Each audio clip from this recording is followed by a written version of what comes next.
आलाय आथानि खालाम जादों गथ'फ्रा उन्दुनो थाखाय न' गैया जादों जानो थाखाय ओंखाम गैया जादों आरो गोबां जोङो दानसि जादों जोगार जादों इनाय खालाम जादों दा 2003 नि गेजेराव बर'फ्रा मोनसे सुक्ति जोंनि गेजेरजों मोनफादों दि बर' रावा दिनै 8 शेड्युल बर' रावा राष्ट्रीय भाषा जादों बिनि गेजेराव दिनै आसामाव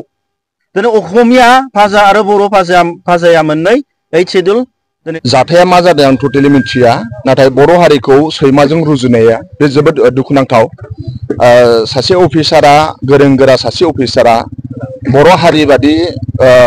थागिबि हारिखौ आरो सैमाजों रुजुनाया बेखौ रावबो एक्सेप्ट खालामजाया बे जोबोद बिपिएफनिफ्राय जोङो दुखु फोरमायदों दा नाथाय बाथ्राया बेसो जाय सासन खालामदों बिथांमोना बुंनो अबेनिफ्राय गोहो मोनखो बिथांमोनहा बेबादि खामानि मावनो अबेनिफ्राय गोहो मोनखो जों बिपिएफ दोलोआ मालाबाबो भाइलेन्स आरो खुनु हारि माहारिखौ जोङो पार्सनेलि एटेक खालामा नाथाय जोंनि हारिखौ बेफोरबादि रुजुनाया जोबोद जोंनि थाखाय दुखुनांथाव माबेनिफ्राय बेयो गोहो मोनखो अबेनिफ्राय बेयो बेबादि जाखो बे जोबोद दुखुनांथाव ओंखायनो जोङो मोजांखौ लुबैयो जोंनि हारिखौ मोजां जाजानायखौ लुबैयो आरो बिटिसि हिसाबै जौगानायखौ लुबैयो आरो साफ्रोमबो जाहाथे मान सन्मानै थांनानै थानो हायो बेखौ जों लुबैयो दा ओंखायनो बे अबेनिफ्राय गोहो मोनखो मानो बिदि बुंखो बेफोर मोनसे तदन्त जायोब्ला बे मोजां जों बिदि सानो नाथाय बे खोथाखौ नोङो गोसोआव लाखि मानगोनां प्रमद बर' आरो फेरेंगानि दैदेननायाव जोंहा बिटिसिआव गोबां न' सिमफाय जादों बर' मानसिया फेरेंगा आरो प्रमद बर'नि दैदेननाय समाव बर' मानसिया थानो थाखाय गावनि देशआवनो न' गैया जादों जानो थाखाय मा होनो बिथांमोना आलाय आथानि खालाम जादों गथ'फ्रा उन्दुनो थाखाय न' गैया जादों जानो थाखाय ओंखाम गैया जादों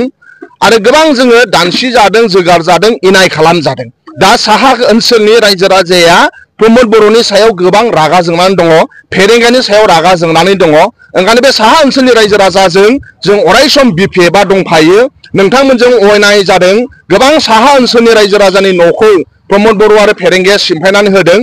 आरो बिथांमोना आलाय आथानि जादों ओंखायनो बे रागा जोंबाय रायजो राजाया रागा जोंनानै दङ बे साहा ओनसोलनि रायजो राजाया फैबाय थानाय इलेक्सनखौसो नेनानै दङ ओंखायनो दिनैबो जोंहा बामोनगावआव मोनसे जयनिं हाबाफारि सोलिदों बाव गोबां बारग' एनडिपिनिफ्राय बारग' दुलाराय बर' फरायसा आफादनिफ्राय आरो इउपिपिएलनिफ्राय जयेन जाफैदों नोंथांमोननि सेलेनि गेजेरजों जों बेखौनो बुंनो सानो जोंहा फैबाय थानाय इलेक्सननि थाखाय जों साखाफारा जानानै दङ फैबाय थानाय एमपि इलेक्सना जोङो मानाव गेदेर हाग्रामा महिलारी सारनि गाइडेन्सआव आरो बिथांनि मा होनो गाइडेन्स आरो बिथांनि बिथोन बादियै फुरा जोङो क'क्राझार आरो उदालगुरि लकसभा समस्तिनि थाखाय जों साखाफारा जानानै दङ फुरा जों ग्राउन्डआव खामानि मावगासिनो दङ दिनै इउपिपिएलखौ बिटिसि ओनसोलनि कन्ट्रेक्टरफोरा सैला कन्ट्रेक्टरफोरा जा एसेनि खामानि मोनदोंमोन बिथांमोना सोरबा जिसिबि फाननो गोनां जाबाय सोरबा डाम्पार फाननो गोनां जाबाय दिनै कन्ट्रेक्टरफोरा प्रमद बर'खौ रागा जोङो ओंखायनो दिनै बे बिटिसि इलेक्सनाव फैबाय थानाय कन्ट्रेक्टरफोरा टटेलि प्रमद बर'नि एगेन्स्टआव बिथांमोना खामानि मावगोन दिनै लाइमोनफोरा प्रमद बर'खौ गाज्रि मोनो बे 3 बोसोराव लाइमोनफोरनि थाखाय जेबो खामानि मावाखै बे इउपिपिएल सरकारा दिनै बिटिसिनि आबादारिफ्रा जाय खेतियक आबादारिफ्रा प्रमद बर'खौ रागा जोङो 3 बोसोर जाबाय इरिगेसननि खामानि बिथांमोना जेबो खामानि मावाखै फैबाय थानाय इलेक्सनाव बिटिसिनि आबादारिफोरा टटेलि प्रमद बर'नि एगेन्स्टआव खामानि मावगोन जोंनि बिटिसि ओनसोलनि फोरोंगुरु बिथांमोना प्रमद बर'खौ रागा जोंनानै दङ बिटिसि ओनसोलनि हारि माहारिया प्रमद बर'खौ रागा जोंनानै दङ ओंखायनो जोंहा बिपिएफआ फुरा गामि ओनसोलाव मानाव गेदेर हाग्रामा महिलारी सारनि सानस्रि आरो सान्थौ आरो बिथाङा सबखौबो बे ओनसोलखौ डेभेलप खालामनो लुबैयो आरो शान्ति प्रतिष्ठा खालामनो नागिरो बेनि थाखाय जों खामानि मावगासिनो दङ जे इउपिपिएलआ बे एमपि इलेक्सननि उनाव 80% दुर्बल जागोन एमपि इलेक्सननि उनाव 80% इउपिपिएलआ दुर्बल जागोन आरो बिटिसिनि थाखाय बिथांमोना 20%ल' थागोन आरो बिटिसि इलेक्सननि उनाव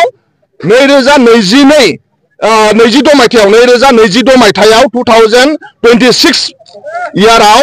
जोंहा एमएलए इलेक्सन दं स्टेटआव 2026 मायथाइयाव बेयाव जोंहा इउपिपिएलआ एमएलए केन्डिडेट होनो थाखाय केन्डिडेट मोननाय नङा आं नोंथांमोननि सोलोंनि गेजेरजों बुंदों जे एमपि इलेक्सननि उनाव 80% दुर्बल जागोन इउपिपिएलआ एमपि इलेक्सन जेनखांनायनि उनाव क'क्राझार आरो उदालगुरि बिसा केन्डिडेटआ क'क्राझाराव बिपिएफ देरहाखांनायनि उनाव 80% इउपिपिएलआ दुर्बल जागोन 24 उनाव 25 बिथांमोना ओरैबायदि दुर्बल जागोन 25 बिथांमोना बिटिसि खौ जेनगोन जों बिपिएफआ बिटिसि इलेक्शन देरहागोन 26 एमएलए इलेक्शन दं 26 नि थाखाय इउपिपिएल केन्डिडेट नागिरनानै मोननाय नङा बेबायदि थासारि जालांगासिनो दं मानो थाखाय होनबा बे सरकारा 30% खामानि लानानैसो खामानि होगासिनो इउपिपिएलआ दा नाथाय इउपिपिएल सरकार led by the Pramod Bodo' of the 30% for the 30% जानानै दं जाय 30% कमिसन होयो जाय 30% होयो बिसोरसो इउपिपिएल नि खाथियाव थांनो हायो जाय नाजिया 30% होयो बिसोरसो इउपिपिएल नि खाथियाव थांनो हायो आरो जाय 30% होयो बिसोरखौसो इउपिपिएल लायो ओंखायनो बे 30% करापसन फ्रि मोनसे जोंनो बिटिसि नांगौ जायनाखि बिटिसि डेभलपमेन्ट जायनाखि 6 सिडुलनि गेजेराव 10टा 6 सिडुल दं नर्थ इस्टआव बिनि गेजेराव 1 नाम्बार दंमोन जोंहा डेभलपमेन्टआव जोंहा बहुत डेभलपमेन्ट सोलिदोंमोन नाथाय बे इउपिपिएल सरकार फैनानै डेभलपमेन्टआ टोटली स्टप जानानै दं टोटली करापसन जानानै दं ओंखायनो बिटिसि एगेन्स्ट करापसन जोङो प्रमोद बर'नि एगेन्स्ट करापसननि एगेन्स्टआव बिटिसिनि लाइमोनफोरा दिनै फैनानै मानाम गेदेर हाग्रामा महिलारि सारजों आखाइ हमबैदों आरो फैबाय थानाय समाव जोङो बिटिसिखौ फ्रि करापसन फ्रि मोनसे खालामनो नांगौ आरो बे 30% खौ जेरैखि जाया जों फेजेननो नांगौ बेनि थाखाय बिटिसिनि लाइमोनफ्रा सेंग्रा सिख्लाफ्रा खामानि मावगासिनो दङ बे रायमनायावहाय जोंनि क'क्राझार डिस्ट्रिक्ट बनसुनि मानगोनां दैदेनगिरि बिथांमोननि दैदेननायाव दिनै बे रायमना आन्चलिक कमिटिनि आन्डाराव नैबे जोंना रायमना जमदुवार आन्चलिक कमिटिनि सिङाव रायमना इउनिट एबा खोन्दोसा बिथांमोननि दैदेननायाव नैबे हाबाफारिया जानो थांदों आरो बे हाबाफारिनि गेजेरजोंनो बर' माहारियारि फरायसा आफादा जोंनि नैबे इउनिट एबा आन्चलिक खोन्दोसानि जिथु माखासे बिबानगिरि बिथांमोनहा दिनै सोरबा फरायनानै सोरबा साख्रि मोनबाय सोरबा गोजानाव फरायहैबाय बिथांमोननि जायगायाव गोदान 17 जनसो लाइमोनफोर बिथांमोना दिनै जगदान जादों आरो बिनि गेजेरजों जोङो माखासे समाज फोसाबनायनि जिथु हाबाफारि बेखौबो जों लादों जिहेतु जोङो दिनै मिथिनो मोनदों दे जोंनि गसाइगाव ओनसोलनि नैबे रायमना एबा नैबे जमदुवार ओनसोलाव गोबां जोंनि लाइमोनफ्रा माखासे ड्राग्स जानानै गोबां आन्दायनानै दङ दा बेयावहाय जोङो बेखौनो खावलायनो सानदों एबा रायजो राजाखौ बुंदों दे दिनै जोंनि गार्जेन बिथांमोनानो एबा समाजनि दैदेनगिरि बिथांमोनानो नोजोर बोनांगोन जोंनि उन्दै उन्दै देरफुनाय लाइमोन बिथांमोना बुजिस्लाबनो हाया आरो बिनि गेजेरजों जोंनि बर'फोरनि बिरोधि दिनै असमिया बामोन बिथांमोना गोबां एजेन्टसफोर ड्राग्स डिलार्सफोर जोंनि गेजेराव दिनै फाथायनानै जोंनि जाथिखौ हारिखौ दंस' खालामनायनि जि षड़यन्त्र बेखौबो बिथांमोना बानायबाय थादों गतिके बिनिफ्राय गोजानाव थानांगोन बेखौ जों बिथांमोननो खावलायदों आरो बेजों लोगोसे जोंहा बे ओनसोलाव गोबां जोंनि जाखांफुनाय उन्दै उन्दै लाइमोनफोर स्पेशली जोंनि आइजोफोर बिथांमोना दिनै आनला सानला गोबां जायगायाव थांनानै गोबां आन्दायनाय गोबां माने प्रब्लेम जानाय गोबां जेंनाजों भुगिनांदों गतिके बे बिथांमोना इजिलि जोंनि बर' आइजोफ्रा बर' हिन्जावफ्रा बे गुबुन जाथिनि माखासे मोजां मोजां राव बुंनायाव जिहेतु मोनसे माने आन्दायनानै बिथांमोना गुबुनजों थांनाय गोदाव सोराव जाहैनायनि जेंनाफ्राबो गोबां बे ओनसोलाव दिनै सोमजिखांनायखौ जों नुनो मोनदों आरो बेजों लोगोसे जों खावलायदों दे जोंनि मानगोनां हाबा जाखानाय आइजोफोरखौबो जे नोंथांमोना जि उन्दै सासे थानानैब्लाबो गुबुन उन्दै गोनांखा हौवाजों खारफानाय थांफानाय बेफोरबायदि जेंनाखौ जाहाथे बन्द' खालामो आरो जोंनि समाजनि दैदेनगिरि रायजो राजा नोंथांमोनाबो जिहेतु बेफोरखौ नोजोर होनानै माबा मोनसे फोजोबनाय एबा कनक्लुजन माने मोनसे लामायाव लाबोयो बेखौ जों गुरैयै खावलायहरनाय थायो जोबोद दुखुनांथाव जोङो जेब्ला बे जाथाया जादों जोंनि मानगोनां चिरां डिस्ट्रिक्टनि बनसुनि दैदेनगिरि बिथांमोनखौ जों थिनहरदों आरो बिथांमोना अन द स्पट थांनानै माखासे इनभेस्टिगेसन खालामनानै जि माखासे केसनि जि मोनसे कर्टआवहाय प्रसिडियर्स दङ बिथांमोना बानायदों आरो बिनि गेजेराव जोङो मिथिनो मोनदों दे मानगोनां रेन्जार बिथाङा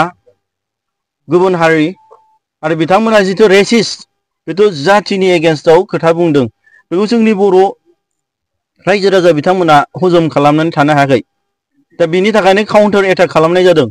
दा गतिके जों बेखौसो बुंनो थांदों दे जोंनि बिटिसिआ मोनसे फिसा काउन्सिल जे ट्राइबेलफोरनि जौगानाय ट्राइबेलफोरनि राव हारिमु ट्राइबेलफोरनि हा हुनि मोनथाय ट्राइबेलफोरनि मोनसे थांनानै थानायनि अधिकारखौ भारत सरकारा जोंनो होदों गतिके जोंहा मोनसे फिसा काउन्सिल दं जाय काउन्सिल बिटिसि काउन्सिलखौ जाय सालायनाय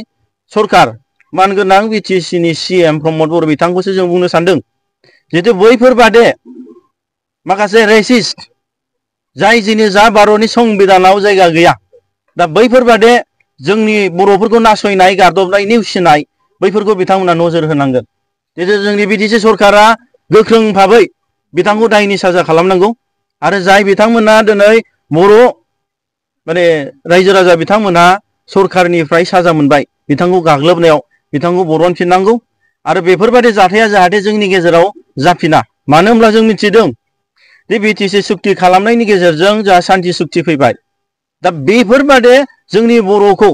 नंखाय भाबै बेफोरबादि थाथा खालामनाय बेफोरबादि नासयनाय गादबनाया जाफिनोब्ला जों बेखौ मालाबाबो शान्ति जोङो होननानै जों लानाय नङा बेफोर जाथाया जोबोद दुखुनांथाव भेरि आनफर्चुनेट दा जों मिथिगौ दे भारत सरकार आरो आसाम सरकारा 2003 BLT गेदेमा बिथांमोनजों सुक्ति खालामनानै जों मोनसे 6 शेड्युल जों मोनसे माने काउन्सिल जों मोनदों बे काउन्सिलाव ओरैबायदि मोनसे मेनसन खालामनाय दं बे काउन्सिलाव जोंनि बर'फोरनि राव हारिमु थुनलाइ गासिबो धोरोम आसार खान्थिखौ बर'फोरनि थामोनथाखौ राजनितिक अधिकारखौ जों मोनगोन गतिके 2003 गेजेराव बर'फ्रा मोनसे सुक्ति जोंनि गेजेरजों मोनफादों दि बर' रावा दिनै 8 शेड्युल बर' रावा राष्ट्रीय भाषा जादों बिनि गेजेराव दिनै आसामाव दिनै असमिया भाषा आरो बर' भाषाया मोननै 8 शेड्युल दिनै राष्ट्रीय भाषा गतिके जोंनि बिटिसिआव रोखायै लिरनाय दङ दि बर' रावा दिनै बिनि फार्स्ट लेंगुवेज बिनि गिबिसिन लेंगुवेज दा दिनै आं बेखौसो बुंनो सानदों दे बिटिसि गभर्नमेन्टनि मानगोनां CM प्रमद बर' बिथांखौ दे नोंथाङा दिनै बेफोरनि सायाव नोजोर होनांगोन आरो जाय तामुलफोर जाय स्कुलाव बे बेनारखौ लिरदों गेटआव बे स्कुलाबो बिथांनिनो जायगायाव जोनोम जायगायाव गतिके जोंहा दिनै 6 शेड्युल बिटिसि मोननानै जोंहा मोनसे पावार दङ निजे खुंथायनि जे जोंहा दिनै जोंनि बिमा बर' रावा बिटिसिआव फार्स्ट लेंगुवेज दा गतिके सोरबा व्यक्तिया दिनै अना बर' बिथांमोना सोरबा गोब्रामोब्ला सोरबा दिनै दावराव खालायोब्ला बेखौ दि बेयाव लिरनांगौ बे नङा बे जाबाय कन्स्टिटिउसनेल राइट्स